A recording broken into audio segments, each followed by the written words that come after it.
ഇവിടെ തെങ്കാശിയിലെ മെക്കാറൈ എന്ന് പറഞ്ഞൊരു ഗ്രാമമുണ്ട്. ഒരു ഫുള്ള് കൃഷി പരിപാടിയൊക്കെ ആയിട്ട് ഒരു അടിപൊളി ഗ്രാമമാണ്. ഫുള്ള് കൃഷിയാണ്, പാടം ഫുള്ള്.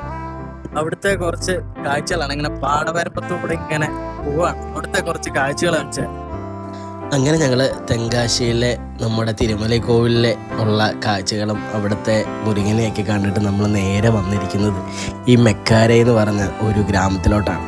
നമ്മുടെ തെങ്കാശിയിൽ വരുമ്പോൾ തെങ്കാശിയുടെ ഗ്രാമഭംഗി ആസ്വദിക്കണമെങ്കിൽ നമ്മൾ ഏറ്റവും നല്ലൊരു സ്പോട്ടാണ് ഈ മെക്കാരൈ എന്ന് പറഞ്ഞ ഈ ഒരു ഗ്രാമം. നമുക്ക് ഈ റൂട്ടെന്ന് പറഞ്ഞു കഴിഞ്ഞാൽ തെങ്കാശി നമ്മൾ തിരുമല കോവിലിൽ നിന്ന് ഏകദേശം ഒരു 5 കിലോമീറ്റർ വന്നാൽ മതി. ഈ റൂട്ട് കറക്റ്റായിട്ട് പറയുകയാണെങ്കിൽ നമ്മൾ തിരുമല കോവിലിൽ നിന്ന് അങ്ങോട്ട് തിരിയുന്ന അവിടുന്ന് നേരെ റൈറ്റ് കിടക്കുന്ന വഴിയാണ്. റൈറ്റ് എടുക്കുന്ന വഴി 5 കിലോമീറ്റർ പോന്നാൽ, അതായത് ഈ അടവിനൈനാർ ഡാം, ആ ഡാമിൻ്റെ വഴിയിൽ തന്നെ പോകുന്ന ആ റൂട്ടിൽ തന്നെയാണ് ഈ മെക്കാരൈ എന്ന് പറഞ്ഞ ഗ്രാമം. ഈ മെക്കാരൈ എന്ന് പറഞ്ഞ ഗ്രാമത്തിൽ ഈ വയൽവരമ്പിൻ്റെ അക്കരെ കാണുന്നതാണ്, അങ്ങേ അറ്റത്ത് കാണുന്നതാണ് ഈ അടവിനൈനാർ ഡാം എന്ന് പറയുന്നത്. അപ്പോൾ ഇങ്ങോട്ടേക്ക് വരുമ്പോൾ നമുക്ക് 2 കാര്യമുണ്ട്. ഒന്ന്, നമുക്ക് ഒറ്റ ട്രിപ്പിൽ തന്നെ ഈ മെക്കാരൈ എന്ന് പറഞ്ഞാൽ ഈ ഗ്രാമഭംഗി ആസ്വദിക്കാൻ പറ്റും. അതുപോലെ നമുക്ക് ഈ അടവിനൈനാർ ഡാമും നമുക്ക് ആസ്വദിക്കാനായിട്ട് സാധിക്കും എന്നുള്ളതാണ് ഈ ഇങ്ങോട്ടേക്കുള്ള ഈ യാത്രയുടെ ഒരു മികച്ച ഒരു ഗുണമെന്ന് പറയുന്നത്. എന്താണെങ്കിലും ഈ ഗ്രാമത്തിൻ്റെ ഒരു ഭംഗി നമുക്ക് പറഞ്ഞറിയിക്കാൻ പറ്റത്തില്ലാത്തതാണ് കേട്ടോ. നമുക്ക് നേരിട്ട് വന്നാലാണ് ഇതിൻ്റെ കൂടുതൽ കാഴ്ചകൾ നമുക്ക് കാണാൻ പറ്റത്തുള്ളൂ. കാരണം ഇപ്പം തന്നെ നമുക്ക് കാണാം ഒരു എന്താ പറയുക, ട്രാക്ടറിൻ്റെ ജോലികൾ, ട്രാക്ടർ വെച്ച് നമ്മൾ കൃഷിപ്പാടങ്ങളൊക്കെ ഒഴിയുന്നു. അതുപോലെ തന്നെ നമുക്കിതിൻ്റെ ചുറ്റുമുള്ള കാഴ്ചകൾ എന്ന് പറഞ്ഞാൽ നമ്മളെ കണ്ണിനെ വിസ്മയിപ്പിക്കുന്ന കാഴ്ചകളാണ്.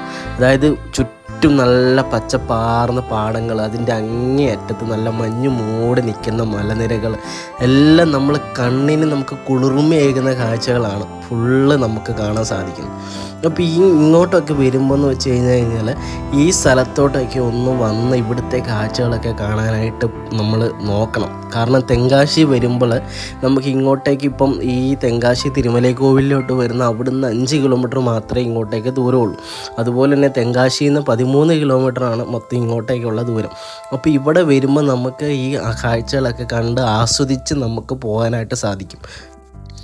അതുപോലെ തന്നെ പ്രധാനമാണ് കേട്ടോ ഇവിടുത്തെ ഈ കാറ്റെന്ന് പറയുന്നത്. അതായത് നല്ല വെയിലുള്ളപ്പോൾ നിങ്ങൾക്ക് തന്നെ കാണാം, നല്ല വെയിലാണ്, പക്ഷേ അതുപോലെ തന്നെ നല്ല കാറ്റടിക്കുന്നൊരു സ്ഥലമാണ്. നമുക്ക് വെയിൽ അറിയാൻ പറ്റും, പക്ഷേ ഈ കാറ്റിൻ്റെ ഒരു ഇതിൽ നമുക്ക് ചൂട് അനുഭവപ്പെടത്തില്ല. അതുപോലെ കാറ്റാണ് നമ്മളെ കുട്ടികളൊക്കെ പറത്തിക്കൊണ്ട് പോകുന്ന കാറ്റാണ് നമുക്കിവിടെ അനുഭവിക്കാൻ പറ്റുന്നത്. അതുപോലെ കാറ്റുള്ള ഒരു സ്ഥലമാണ്. അതുകൊണ്ട് തന്നെ ആയിരിക്കണം ഇവിടെ ഒരുപാട് കാറ്റാടിപ്പാടങ്ങളൊക്കെ തെങ്കാശിയിലുണ്ട്. അപ്പോൾ ഈ കാറ്റിൽ നിന്നുള്ള വൈദ്യുതിയൊക്കെ അവർക്ക് ഉപയോഗിക്കാമല്ലോ. അന്ന് കഴിഞ്ഞ് നമ്മൾ പോകുന്നത് നമുക്ക് ആ നേരെ കാണുന്നതാണ് അടവിനൈനാർ ഡാം എന്ന് പറയുന്നത്.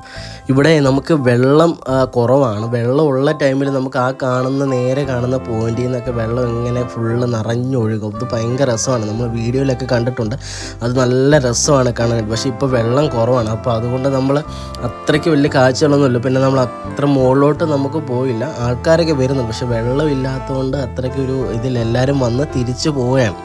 അപ്പം വെള്ളമുള്ള ടൈമിൽ, അതായത് ഈ മഴയൊക്കെ ഉള്ള ടൈമിലാണ് നമുക്ക് ഈ അടവിനൈനാർ ഡാമിൻ്റെ ഒരു അടിപൊളി വ്യൂ നമുക്ക് കിട്ടുന്നത്. അപ്പം ഈ വെള്ളമില്ലാത്തതിൻ്റെ ഒരു വിഷയം നമുക്കുണ്ട്.